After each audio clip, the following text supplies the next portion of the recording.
అభ్యుదయపద మార్గనిర్దేశకుడిగా, సామాన్య ప్రజల జీవన దర్పణంగా, నవ్య శబ్ద విరించిగా అసామాన్య కవి శ్రీశ్రీ.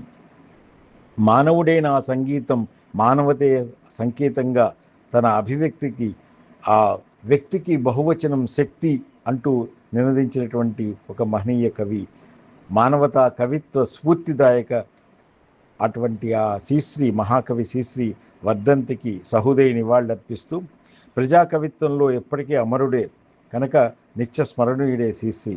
సిరిసిరి మువ్వలు, ఆ సిరిసిరి మువ్వలు కానీ, ప్రాస క్రీడల్లో కానీ, లెమరిక్కులు ఇవన్నీ కలిపి సిప్రాలిగా చాలా విశిష్టంగా ఎంతో తనదైనటువంటి చమత్కారాన్ని కూడా కవిత్వంలో రంగరించినటువంటి కవి. 20వ శతాబ్దపు కవిత్వం తనదని చెప్పుకున్నటువంటి ఆయన తను శాసిస్తున్నటువంటి సాహిత్య స్వరం ఆ శ్రీశ్రీ ఇప్పటికీ చెప్పచ్చు.